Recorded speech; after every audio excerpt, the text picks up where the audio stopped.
Siapakah Nabi akhir zaman ini? Dia akan kaitkan dengan dua persoalan.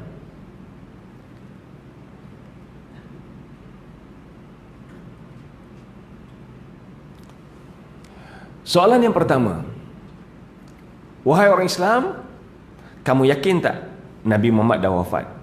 Definitely kita akan kata yakin kan tuan? Okay. Soalan kedua, kamu yakin tak Nabi Isa masih hidup? Kita akan jawab betul, yakin. Okay. Kalaulah wahai orang Islam, kamu yakin Nabi Muhammad dah wafat dan kamu yakin Nabi Isa masih hidup, so siapakah Nabi akhir zaman? Nabi akhir zaman ialah Nabi yang masih hidup, iaitu Nabi Isa. Sedangkan Nabi Muhammad dah mati. So hakikat yang sebenar Nabi akhir zaman ialah Nabi Isa, bukan Nabi Muhammad. Nampak tak soalannya? Yang dia nak jelaskan kat sini, nak bagi tahu wahai orang Islam, akidah yang kamu yakini Nabi Muhammad Nabi akhir zaman adalah tak betul. Sebab Nabi Muhammad dah mati, sedangkan Nabi Isa masih hidup.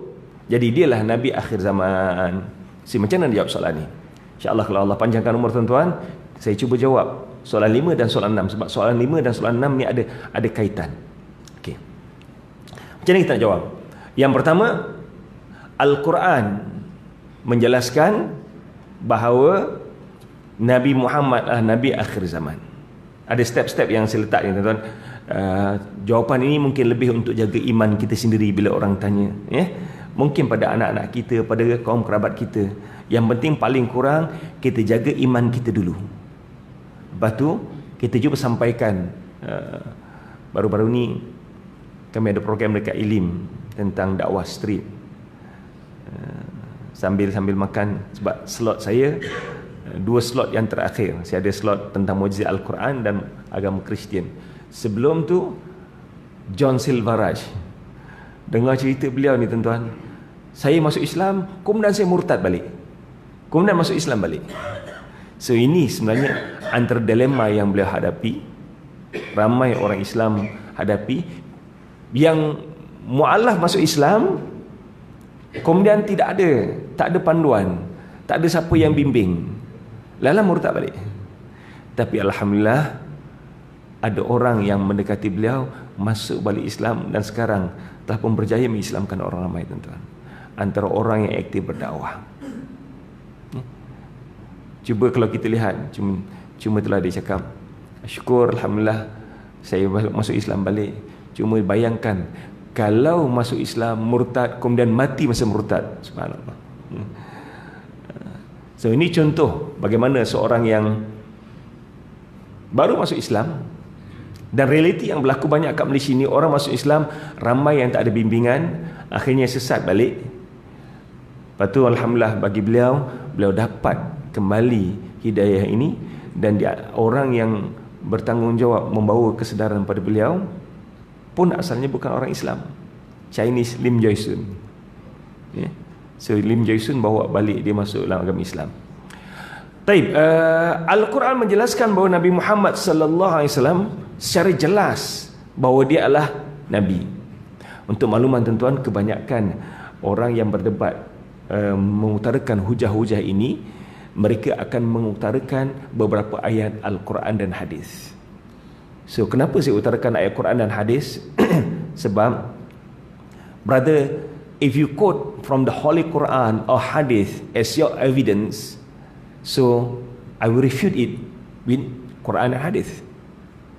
Kalaulah kamu gunakan Quran dan hadis sebagai hujah kamu, saya akan tolak juga dengan Quran dan hadis, sebab misunderstanding yang kamu lakukan terhadap Al-Quran, salah faham yang dilakukan terhadap Al-Quran. Seperti mana ayat la ikraha fiddin tuan-tuan, tiada paksaan dalam agama. Ramai sangat hatta orang Islam gunakan hujah ini, la ikraha fiddin, tak ada paksaan dalam agama. So kubur engkau kubur aku, kubur engkau kubur engkau, kubur aku kubur aku, masing-masing lah. Yang sibuk nak jaga tepi kain orang pasal apa tuan-tuan? Islam tidak melarang untuk kita jaga tepi kain orang. Bahkan Islam suruh kita jaga tepi kain orang. Yang Islam melarang masuk dalam kain orang. Itu Islam larang. Jaga tepi kain orang tu tanggungjawab kita. Anak kita, jiran kita, kaum kerabat kita. Sebab tu Allah sebutkan, ya ayyuhalladzina amanu qu anfusakum wa ahlikum, selamatkanlah diri kamu dan keluarga kamu. So keluarga ini sama ada dalam bentuk keluarga yang kecil, anak beranak kita, ataupun dalam satu community kita, dalam masyarakat, dalam duduk satu qaryah ini, masjid kawasan ni. So AJK masjid bersama dengan ahli qaryah, menjadi tanggungjawab kita untuk menyelamatkan daripada api neraka Allah SWT. So balik pada Al-Quran tadi, maka Muhammadun aba ahadin min rijalikum walakin Rasulullah wa khataman nabiyyin wa kana Allah bikulli syai'in alima. Nabi Muhammad itu bukanlah bapa pada seorang lelaki di kalangan kamu. Kenapa sebutkan bapa seorang lelaki di kalangan kamu? Sebab Nabi Muhammad tak ada anak lelaki yang dewasa. Ketiga-tiga anak Nabi Muhammad SAW yang lelaki meninggal sewaktu kecil. So rijal ini biasa perkataan digunakan untuk lelaki dewasa. Nabi Muhammad bukanlah bapa pada seorang lelaki di kalangan kamu, walakin Rasulullah, tetapi dia adalah Rasul Allah, wa khataman nabiyyin, dan dia juga merupakan nabi penutup segala nabi. Untuk makluman tuan-tuan, profesi ataupun prediction ataupun khabar gembira tentang kedatangan Nabi Muhammad ini ada dalam kitab Hindu, ada dalam kitab Buddha, ada dalam kitab Bible. InsyaAllah dalam occasion yang lain saya akan jelaskan ini. Apakah yang Bible sebutkan, apakah yang Veda sebutkan, apakah yang Tripitaka sebutkan tentang Nabi Muhammad, kedatangan Nabi Muhammad SAW dengan nama-nama yang berbeza. Baik. Wa kana Allah bikulli syai'in alima, sungguhnya Allah meliputi, ilmu Allah meliputi segala sesuatu. Nak gambarkan, nak bagi tahu penutup wa kana Allah bikulli syai'in alima, mana-mana ayat yang ditutup dengan sifat-sifat ataupun asma'ul husna Allah SWT, dia bukan satu ayat yang berasingan. Dia adalah ayat yang memberikan kesimpulan pada ayat sebelumnya. So bila Allah bagi tahu Rasulullah adalah khataman nabiyyin, penutup segala nabi, wa kana Allah bikulli syai'in alima, ilmu Allah meliputi segala sesuatu, maksudnya Allah nak gambarkan Allah Maha mengetahui. Tidak ada nabi selepas Nabi Muhammad sallallahu alaihi wasallam. Okey. Dalam Al-Quran juga Allah SWT menjelaskan, wa ma Muhammadun illa rasul. Nabi Muhammad adalah seorang rasul dan telah pun datang diutuskan para rasul sebelum kamu. Cuma nak gambarkan ayat ini lebih menggambarkan sebelum Nabi Muhammad adanya rasul. Tetapi tidak ada rasul yang akan datang selepas Nabi Muhammad SAW. Itu tuan boleh rujuk dalam surah Ali Imran, surah Ali Imran ayat 14. Yang kedua, hadis tadi ayat Quran. Yang kedua, hadis menyatakan bahawa Nabi Muhammad sallallahu alaihi wasallam adalah nabi akhir zaman. Ada banyak hadis yang menyatakan perkara ini. Mathali fin nabiyyin kamathali rajulin bana daran fa ahsana wa akmala wa taraka fiha mawadhi'a labanatin. Perbandingan di antara aku dengan nabi-nabi yang lain adalah bagaikan seorang yang membina bangunan yang indah cantik, tapi ditinggalkan satu ruang yang kosong, ruang yang lompong. Jadilah bangunan ini indah. Lalu orang teruja melihat keindahan bangunan ini dan berkata, oh indahnya bangunan ini, tapi sayang ada ruang yang kosong, ada ruang yang lompong. Andai kata ruang yang lompong ini disempurnakan pembinaannya, dia akan menjadi suatu bangunan yang indah. Wa ana tilkal labanah, akulah batu bata yang menutup ruangan yang lompong ini. Nak menggambarkan bahawa Nabi Muhammad yang menyempurnakan bangunan yang indah ini, dan bangunan ini sempurna, tidak ada lagi nabi yang datang untuk menyempurnakan bangunan ini. Berarti Nabi Muhammad adalah penutup segala nabi. Okay. So ini poin yang kedua. Poin yang ketiga, Nabi Isa sendiri tidak pernah mendakwa dia adalah nabi akhir zaman. Nabi Isa tidak pernah mendakwa, sama ada dalam Bible ataupun dalam kitab-kitab yang lain. Sekiranya benar Nabi Isa itulah Nabi akhir zaman, pastinya akan ada ayat dalam Bible yang dipegang oleh orang Kristian bahawa Nabi Isa adalah Nabi akhir zaman. Sebaliknya kita akan lihat kemudian Bible menyatakan tentang kedatangan Nabi Muhammad. So poin yang ketiga, Jesus tak pernah claim. Kalau Jesus sendiri tidak pernah mendakwa dia Nabi akhir zaman, kenapa kamu orang Kristian nak mendakwa Jesus sebagai Nabi akhir zaman? Yang keempat, Jesus dalam Bible banyak disebutkan ayat tentang ini. Jesus mendakwa dia adalah Rasul yang diutuskan pada Bani Israel. Dan sekiranya Jesus sebagai Nabi akhir zaman, satu benda yang tidak boleh inline, tidak boleh terima, dia diutuskan untuk kaum yang tertentu, dan dia Nabi akhir zaman. Nabi akhir zaman pastinya diutuskan untuk seluruh manusia. Dan Nabi Muhammad adalah Rasul yang diutuskan, wa ma arsalnaka illa rahmatan lil alamin. Nabi Muhammad diutuskan untuk seluruh alam, bukan hanya untuk orang Arab. Bahkan dalam Al-Quran tidak ada ayat yang berbunyi ya ayyuhal Arab, ya ayyuhal Quraisy. Tidak ada ayat ini. Yang ada ya ayyuhan nas, wahai manusia, wahai manusia. Ya ayyuhan nasu inna khalaqnakum min dzakarin wa untha wa ja'alnakum syu'uban wa qabaila lita'arafu. Wahai manusia, kami jadikan kamu lelaki dan wanita. Wa ja'alnakum syu'uban wa qabaila, dan kami jadikan kamu berlelaki dan wanita ini ada kabilah, ada suku kaum yang berbeza-beza, bukan untuk berperang, bukan untuk bertelagah. Kamu Cina, aku India, kamu Melayu, aku Iban dan sebagainya. Bukan itu. Bukan untuk memuliakan Cina lebih baik pada orang India, Melayu lebih pada, tak. Sayangilah bangsa, bangsa kita perlu sayangi, tapi kena mengiktiraf kewujudan bangsa-bangsa yang berbeza ini bukan untuk kita bertelagah. Sebaliknya lita'arafu. Inna akramakum indallahi atqakum. Orang yang paling mulia di kalangan kamu ialah orang yang paling bertakwa. Tuan-tuan sekalian, nak ubah minda ini satu benda yang cukup susah. Kalau kita sekarang tentang masalah rasis antara Cina, India dan Melayu, nak ubah pun payah tuan-tuan. Tetapi dalam masyarakat ketika mana Nabi Muhammad diutuskan lagi payah.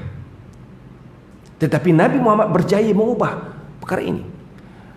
Dalam keadaan zaman Nabi Muhammad, seorang hamba abdi boleh diperlakukan apa yang mereka nak. Nobody can stop. Bilal diseksa oleh Umayyah, tak ada siapa yang boleh bantu Bilal. Sumayyah dibunuh, orang yang membunuh tidak didakwa. Yasir dibunuh, orang yang banyak saya nak membunuh Yasir tidak didakwa pun. Sebab dah menjadi satu culture hamba abdi boleh diperlakukan ikut suka hati oleh tuannya. Tapi bagaimana Nabi Muhammad membawa satu tamadun manusia, mengubah minda manusia, menjadikan hamba abdi ini lebih mulia pada orang Arab Quraisy. Bilal bin Rabah lebih mulia pada orang lain. Bahkan Nabi dalam menjelaskan tentang perkahwinan, seorang isteri yang telinganya rabik koyak, seorang suami yang telinganya rabik koyak, ataupun seorang suami yang kepalanya macam zabib. Zabib ni ialah kismis. Kan orang Habsyi, orang Negro, kepalanya itu, rambutnya itu kalau nampak macam kismis, kalau ditumpuk-tumpuk tu macam kismis kan. Yang bertakwa lebih baik daripada orang yang putih cantik melepak, putih melepak cantik tetapi tidak beriman. Sebab itu neraca Al-Quran. Namun Al-Quran menjelaskan bahawa Nabi Muhammad diutuskan untuk semua manusia. Sebaliknya Jesus hanya diutuskan pada Bani Israel. So it is impossible that the person being sent by God to a particular group can be the final messenger of God. Satu benda yang tak mungkin berlaku.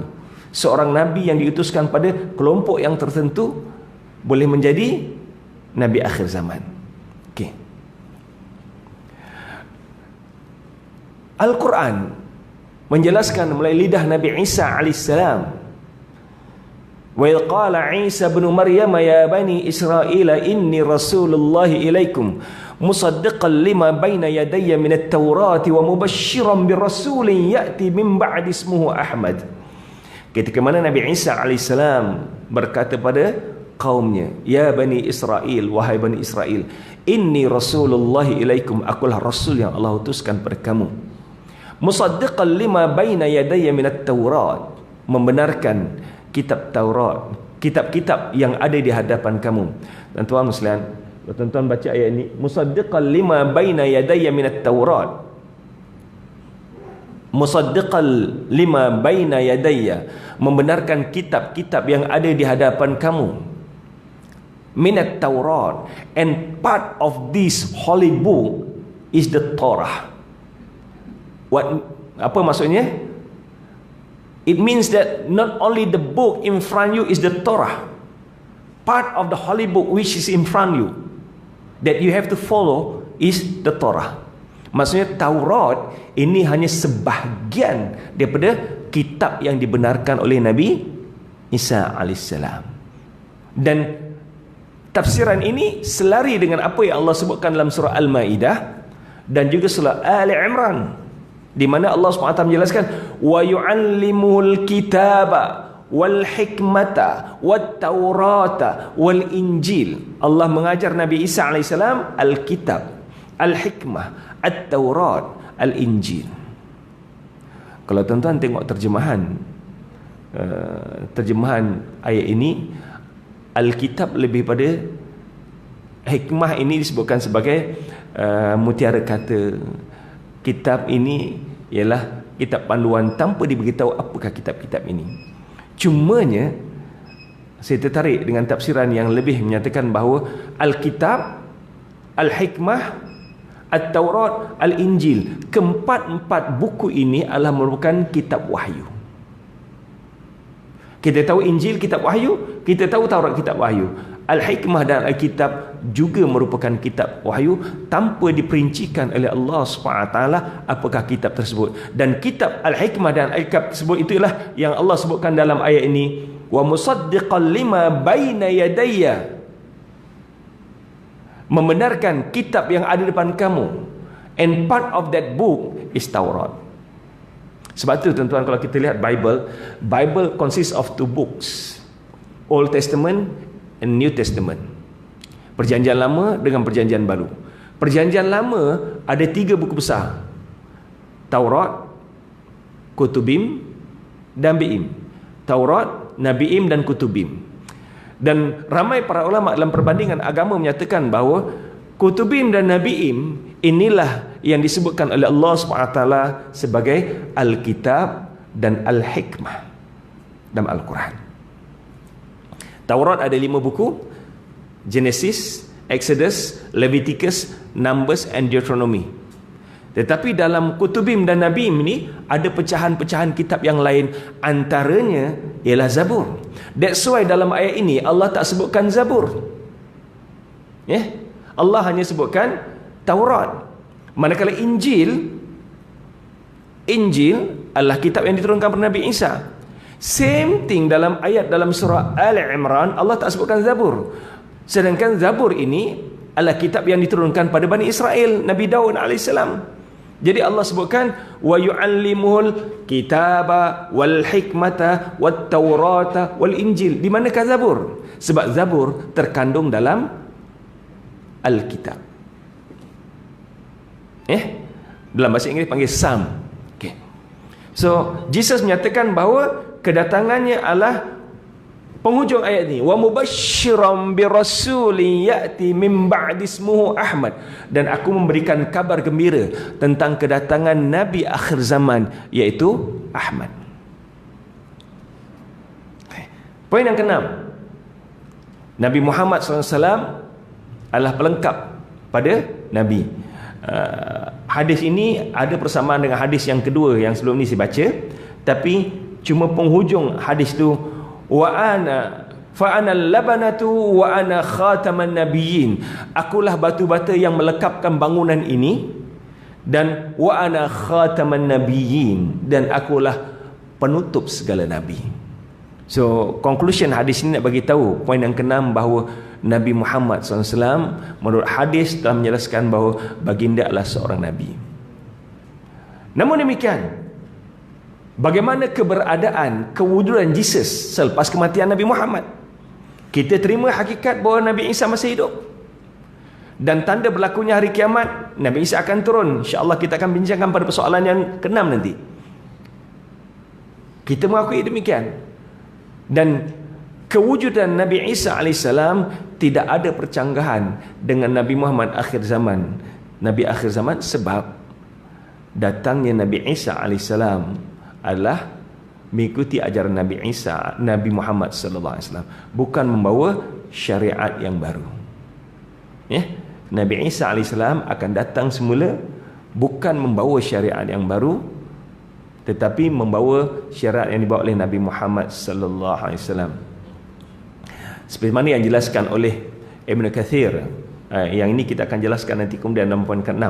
Ibn Kathir dalam tafsiran beliau dalam surah Al-Maidah menyatakan sesungguhnya Allah telah mengangkat Jesus kepadanya, dan kelak di hari sebelum kiamat terjadi, dia akan turun ke muka bumi ini untuk membunuh Dajjal yang sesat dan memecahkan salib yang tak pernah diajar oleh orang Nabi Isa AS.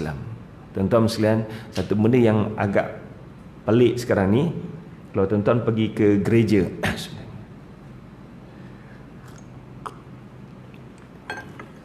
tuan-tuan pergi ke gereja, terutamanya gereja Katolik gereja Protestan ada, gereja Katolik ada, gereja Anglican ada, gereja Ortodoks sebahagian tak ada. Tapi gereja Ortodoks di Syria pun ada juga lambang-lambang salib ini. Cuma yang lebih teruk ialah bukan hanya salib. Tuan-tuan pergi dekat gereja Katolik, Anglican and some of Protestant, patung Jesus disalib ada kat depan-depan. Kalau macam kita, ni kubah dia, ni mihrab kan, bahagian patung Jesus tu letak betul-betul dekat mihrab gereja. Yang menjadi pujaan, Jesus dipuja. Walaupun Kristian kata we don't worship the idols, kita tidak menyembah berhala, tapi kalau hari raya Paskah ataupun Passover dalam bahasa Hebrew panggil Passover, orang Kristian panggil Paskah. Paskah ini ialah ataupun Easter, di mana mereka menyambut hari di mana Jesus dibangkitkan ataupun dibawa ke langit. Setelah mati, hari yang ketiga dikuburkan. Setelah mati dikuburkan, hari yang ketiga dihidupkan balik, buat naik ke langit. Ini fahaman orang Kristian. Sebab itulah mereka menyambut Paskah. Paskah ini bererti perayaan menyambut kebangkitan Jesus. Perayaan untuk menyambut kebangkitan Jesus. Pada hari perayaan Paskah ini, mereka akan mencium, mereka akan tunduk pada patung-patung Jesus. Nak gambarkan bahawa mereka juga menyembah Jesus, patung Jesus. Bukan menyembah Jesus, patung Jesus. Okey, seterusnya, memecahkan salib, membunuh babi yang menjadi makanan orang Kristian, sedangkan Bible mengharamkan babi. Dalam Bible jelas ayat ni, ada dalam Leviticus, ada dalam Deuteronomy, babi al-haram. Do not eat pigs, they must be considered unclean. Jangan kamu makan babi sebab babi najis. Ini dalam Leviticus chapter yang ke-11 ayat yang ke-7. Kemudian dalam Deuteronomy chapter yang ke-14 ayat yang ke-8 pun bunyi hampir sama. Do not eat pig, they must be considered unclean. Jangan kamu makan babi sebab babi najis. Don't even touch this animal, jangan kamu sentuh bangkai dia. Don't even touch their dead bodies because they are unclean. Jangan kamu sentuh bangkai dia sebab dia najis. Kalau ikut ajaran Bible, tuan-tuan, orang Kristian yang menyentuh bangkai babi, dia akan menjadi najis sampai terbenam matahari. Sampai terbenam matahari. So, the point yang saya nak gambarkan kat sini, kalaulah kamu, wahai orang Kristian, menyatakan bahawa Nabi Muhammad telah meninggal dunia dan Jesus masih hidup, ini bukti bahawa Jesus adalah Nabi akhir zaman, adalah ditolak oleh Al-Quran, hadis dan juga Bible. So kesimpulan dia, Islam akui Nabi Muhammad sudah wafat dan Jesus masih hidup. Namun demikian dalam Al-Quran dan hadis amat jelas menyatakan bahawa Nabi Muhammad adalah penutup segala Nabi. Yang ketiga, Jesus tidak pernah claim bahawa dia Nabi akhir zaman. Yang keempat, Jesus sendiri menjelaskan bahawa Nabi Muhammad akan datang sebagai Nabi akhir zaman. Yang kelima, dakwah Jesus hanya untuk Bani Israel sahaja, dan nature tabiat ini tidak sesuai, tidak mungkin berlaku pada Nabi akhir zaman hanya untuk kaum tertentu.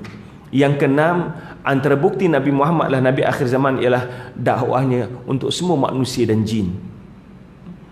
Yang ketujuh, dakwah Nabi Muhammad sebagai pelengkap agama sebelum ini ataupun wahyu yang Allah utuskan sebelum Nabi Muhammad SAW. Baik, poin yang keenam. Kalau ada apa nak tanya, just angkat tangan, tanya soalan ya. Tak perlu sampai habis. Kalau ada soalan, boleh tanya terus. Perkara yang keenam, soalan keenam. Okey, Tuan Ye, soalan, percaya tak Nabi Muhammad masih hidup? Nabi Muhammad dah meninggal? Percaya tak Nabi Isa masih hidup? Percaya tak bahawa tanda berlakunya kiamat, Nabi Isa akan turun? Percaya. Percaya tak Nabi Isa akan bawa jalan yang betul? Percaya tak orang yang selamat ialah orang yang ikut Nabi Isa? Kalau itu dah percayaan Tuan Haji, why not ikut Nabi Isa sekarang? Masuklah agama Kristian. So itu penghujung yang dia nak bawa. Poin dia ada bersamaan dengan poin sebelum ini, tapi yang tadi nak bagi tahu bahawa Nabi Muhammad bukan Nabi akhir zaman. Yang ni macam mana cara dia trap? Wahai orang Islam, kamu percaya Nabi Muhammad dah wafat. Wahai orang Islam, kamu percaya Jesus masih hidup. Wahai orang Islam, kamu percaya bahawa tanda berlakunya kiamat, Jesus akan turun ke muka bumi ini. Soalan yang keempat, wahai orang Islam, kamu percaya bahawa Jesus membawa jalan yang benar. Dan poin yang paling penting, wahai orang Islam, kamu percaya bahawa orang yang selamat ialah orang yang ikut Jesus. Kalau inilah kepercayaan kamu, mengapa tidak kamu ikut Jesus sekarang? Nanti kalau Jesus turun, dia tahu siapa yang ikut dia, masuklah agama Kristian. Macam mana? Angguk setuju ke? Ya, tuan-tuan sekalian, saya yakin tuan-tuan tidak akan tergugat dengan soalan ini. Tapi berapa ramai orang yang telah tergugat, yang telah murtad dengan soalan-soalan seperti ini. So, macam mana jawab? Jawapan ini selagi saya beritahu, satu sudut mungkin untuk jaga iman kita. Kalaupun kita tidak mampu nak berhujah dengan mereka, mungkin tuan-tuan tak semua orang mampu. Sebab itulah dulu masa saya mengajar kat UIA, saya selalu bawa student-student pergi ke gereja, pergi jumpa padri, berdebat dengan padri, supaya mereka tak rasa bimbang, takut untuk jumpa padri. Bawa student pergi jumpa Sami, pergi temple sana, pergi gurdwara, jumpa pemimpin-pemimpin agama, supaya boleh tanya direct, berbincang, berdebat. Kadang-kadang kita ni orang, terutamanya orang Melayu, orang Islam, terutamanya orang Melayu, kadang-kadang kita ditakut-takutkan pada hantu, tuan-tuan. Tak ada orang mati dimakan hantu, tuan-tuan. Belum pernah berlaku dalam sejarah orang mati dimakan hantu. Tapi orang mati takut hantu tu banyak. Dia takut hantu lari kena langgar kereta aksiden. Itu banyak. Takut hantu lari jatuh pada bangunan tinggi, tu ada kes. Tapi mati dimakan hantu belum ada lagi. Apa yang saya nak gambarkan ni, kadang-kadang kita takut pada benda-benda yang tak wujud. Contohnya kita ditakut-takutkan dengan holy water. Biasa dengar kan? Jangan minum air ni ada holy water. Jangan makan makanan ni ada holy water. Kalau begitu senangnya manusia nak murtadkan, tuan-tuan, mereka jual semua holy water, orang minum termasuk Kristian, tapi tak pernah berlaku pun. Konsep holy water yang digembar-gemburkan dalam masyarakat Melayu ni tak wujud dalam agama Kristian. Orang Kristian tak ada buat holy water untuk bagi pada orang Islam. Jangan bimbang pada tu. Mungkin ada air sihir. Ada kawan saya, brother Muhammad Ayub ni, dia dulu antara orang Kristian, padri Kristian yang ada status yang besar kat Malaysia ni. Dia sampai peringkat boleh memberi pengampunan. Kalau dia pergi mana-mana naik kapal terbang, dia biasa ni akan dibagi tiket first class sebab dia padri yang besar kat Malaysia. Dan dia di antara orang yang banyak buat holy water, dan dia banyak minum air holy water, dan alhamdulillah dia masuk Islam. Nak gambarkan holy water yang ada tu tak beri kesan pun untuk dia masuk Islam. So, saya nak gambarkan bahawa jangan kita terlampau takut, lemah, naif bila berhadapan dengan orang bukan Islam. Takut sangat. Pernah dulu saya bawa pergi Batu Cave student-student. Ada lecturer yang tanya, brother, you tak takut ke kalau student you terpengaruh murtad? Kenapa kita nak takut sangat? Tuhan kita adalah Tuhan yang lebih powerful daripada Tuhan mereka. Tuhan mereka patung je. Kenapa kita nak takut? Kalau kita yakin pada Allah SWT, kita nak jumpa mereka bawa misi agama Islam, kenapa kita nak takut? Kadang kita nampak padri kita takut, nampak Bible kita takut, nampak Bible takut, tak takut ke baca Bible nanti terpengaruh. Dan tuan sekalian, ramai orang masuk Islam sebab baca Bible. Tapi kalau tuan-tuan tak ada masa nak baca Quran, tak payahlah baca Bible, bacalah Quran je. Okey.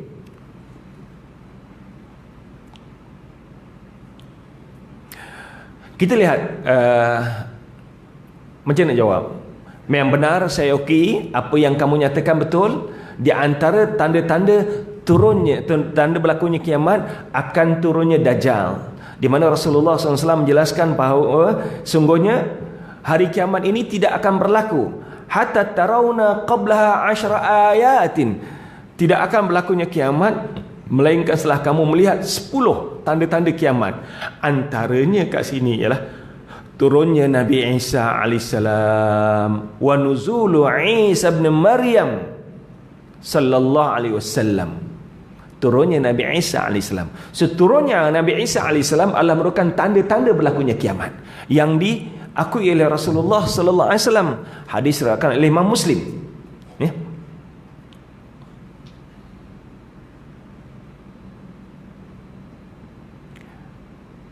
Saya punya baca kat sini, tengok.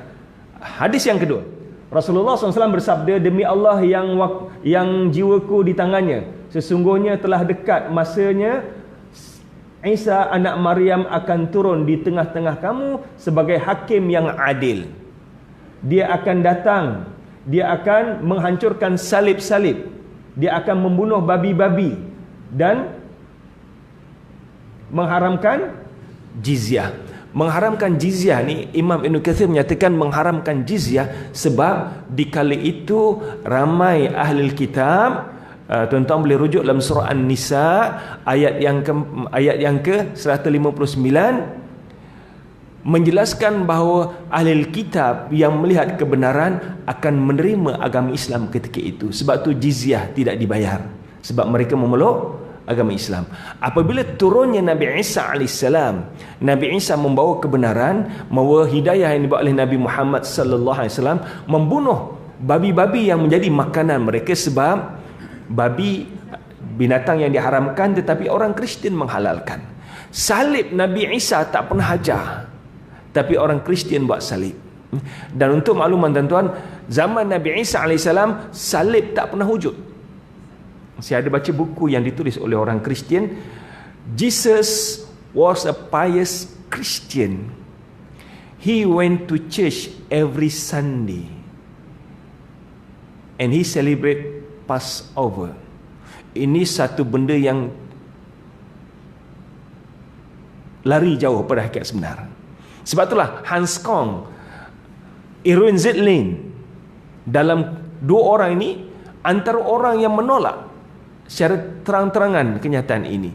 Beliau menyatakan bahawa Jesus was a Jew. He went to synagogue every Saturday and he celebrate Passover. Tadi kenyataan Jesus was a Christian. He went to church every Sunday and he celebrate Christmas. Untuk makluman tuan-tuan, church tak ada zaman Nabi Isa alaihissalam. Christmas pun tidak ada zaman Nabi Isa alaihissalam.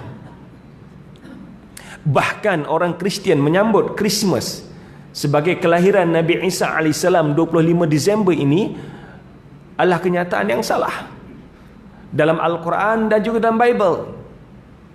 25 Disember, it is impossible that itu adalah tarikh kelahiran Nabi Isa AS.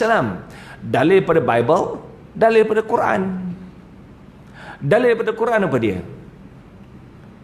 Dalam surah Maryam, ketika mana Maryam melahirkan Nabi Isa AS, Maryam keluar dari kampungnya sebab dicemuh, takut cemuhan orang kampung. Bagaimana boleh melahirkan seorang anak tanpa suami? So Maryam melahirkan anaknya bersendirian di bawah pokok tamar. Selepas melahirkan anak, dia keletihan, kelaparan. Lalu Allah perintahkan supaya dia gegarkan pokok tamar. Tuan-tuan sekalian, seorang wanita yang baru bersalin, tenaga pun tak ada, nak gegarkan pokok tamar ni tak kuat. Bukan wanita lah, abang-abang yang sadar ni, kalau gegarkan pokok tamar boleh goyang tak? Tak goyang pun, kan? Tak goyang pun. Tetapi itu simbolik yang Allah nak tunjukkan. Wahai Maryam, gegarkanlah, pokok ni boleh bergegar. Lalu berguguran buah tamar. Buah tamar tak masak pada 25 Disember, tuan-tuan. 25 Disember adalah musim sejuk. So buah tamar tak masak waktu tu. So ayat ni jelas pada Quran menyatakan bahawa Jesus tidak lahir pada 25 Disember. Apa dia dalil pada Bible? Dalil pada Bible menyatakan bahawa ketika mana Maryam melahirkan Nabi Isa, Maryam melahirkan Jesus, ketika itu para penggembala kambing keluar membawa kambing-kambing gembalaannya untuk meragut di padang pasir, di padang ragut. Tuan-tuan sekalian, 25 Disember, musim sejuk, salji turun, kambing tak keluar meragut di padang ragut, tuan-tuan. Semustahil Nabi Isa lahir pada 25 Disember. Yang akhirnya orang Kristian terima hakikat ini. Jesus tidak lahir pada 25 Disember. So, nak gambarkan bahawa sambutan Christmas yang disambut oleh Jesus tu, tanda kelahiran dia pun salah daripada fahaman orang Kristian. Jesus was not born on 25th of December. Seperti mana Al-Biruni, seorang ulama Islam, Al-Biruni ini dikenali sebagai The Encyclopedia of Islam. Encyclopedia Islam, ilmunya yang cukup meluas dalam bidang geografi, dalam bidang fiqh, dalam bidang astronomi, dan juga dalam bidang perbandingan agama. Al-Biruni menyatakan bahawa tahun Masihi, kosong Masihi, tahun kelahiran Nabi Isa AS pun salah. Kita kan kalau kat Malaysia ni kita ada tahun hijrah dengan tahun Masihi, kan? Tahun hijrah tu sempena hijrahnya Rasulullah SAW. Tahun Masihi sempena kelahiran Nabi Isa AS. Jesus tidak lahir pada kosong Masihi, tuan-tuan. Dan akhirnya orang Kristian menerima hakikat ni, bahawa Jesus lahir sama ada pada tahun yang ke-6 hingga ke-4, tahun ke-6 hingga ke-4 sebelum Masihi. Okey, patah balik ke sini. So pengharaman jizyah ini disebabkan yang pertamanya orang ramai dah kaya dah ketika itu, tidak ada orang miskin, dan demikian juga ahli kitab memeluk agama Islam. Tuan-tuan boleh rujuk dalam surah An-Nisa ayat 159. Dan ini apa yang disebutkan oleh Ibn Kathir, tafsiran dalam surah An-Nisa ayat 159 tadi, bahawa Jesus akan datang untuk membunuh babi dan memecahkan salib-salib yang disembah, yang menjadi pegangan orang Kristian. Taib. Demikian juga tentang pengharaman babi dalam ayat yang kita jelaskan tadi dalam Leviticus dan Deuteronomy. Ini ayat dalam surah An-Nisa, wa inna min ahlil kitab illa la yu'minanna bihi qabla mautihi wa yaumal qiyamati yakunu alaihi syahida. Dan sesungguhnya ahli kitab apabila melihat kebenaran yang dibawa oleh Jesus sebelum berlakunya kiamat, mereka akan beriman sebelum kematiannya. Yakunu alaihim syahida, dan pada hari kiamat kelak nanti Isa akan menjadi saksi pada mereka atas keimanan mereka setelah ditunjukkan pada mereka kebenaran yang boleh Nabi Isa AS. Sebab itulah ketika mana Allah SWT bertanya pada Nabi Isa AS. Pertanyaan Allah pada Nabi Isa AS ini bukan berarti Allah tak tahu. Contohnya mak sebagai seorang ibu, ya, contohnya cawan pecah, adik-adik yang pecahkan cawan ke? Soalan tu bukan tak tahu, kadang mak tahu, cuma soalan nak reconfirm pada anak. Jadi soalan ni, mak anta qulta lin-nasi ittakhizuni ana wa ummi ilahaini min dunillah, wahai Isa, apakah kamu yang mengajar orang ramai menyembah kamu dan ibumu sebagai Tuhan selain Allah? Tuan-tuan boleh rujuk dalam surah Al-Ma'idah ayat sebelumnya.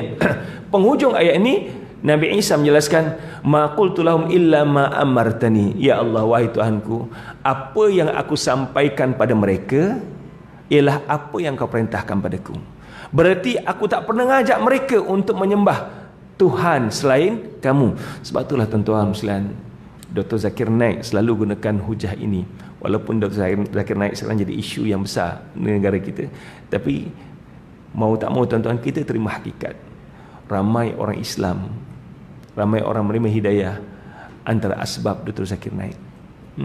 Dalam perdebatan dia dengan orang Kristian, biasanya soalan ini memang dia akan tanya, brother, are you Christian? Yes, I do.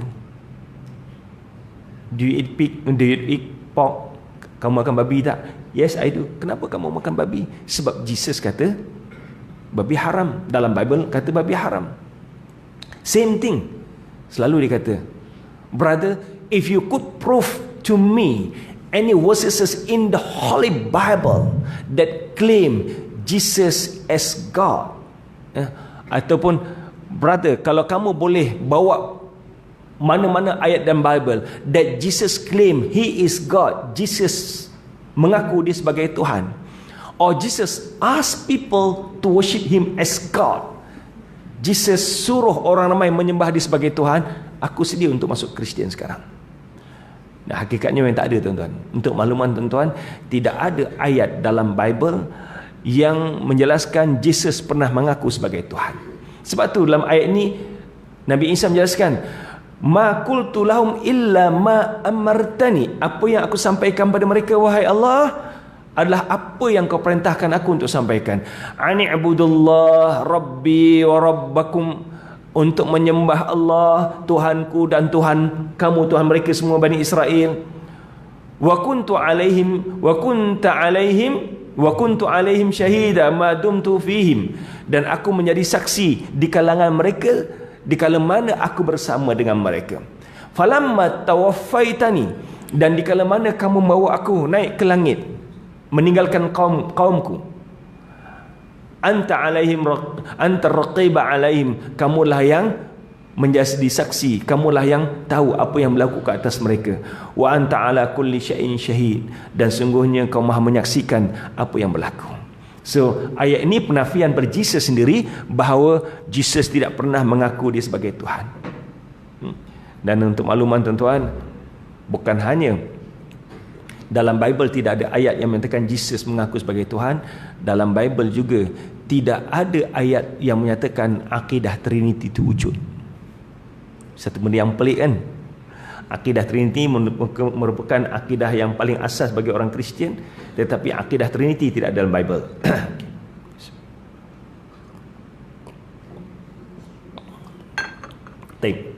Ayat yang 116 yang saya baca tadi, inilah ayatnya, ya. So ayat ni adalah persoalan yang Allah berikan pada Nabi Isa alaihissalam. A anta qulta lin-nasi ittakhizuni ana wa ummi ilahaini min dunillah. Wahai manusia, apakah kamu, wahai Jesus, apakah kamu yang menyuruh manusia menyembah kamu dan ibu kamu sebagai Tuhan? Dan Nabi Isa sendiri menjawab pada ayat yang ke-117 yang menafikan bahawa Nabi Isa sebagai Tuhan. Dan tuan-tuan sekalian,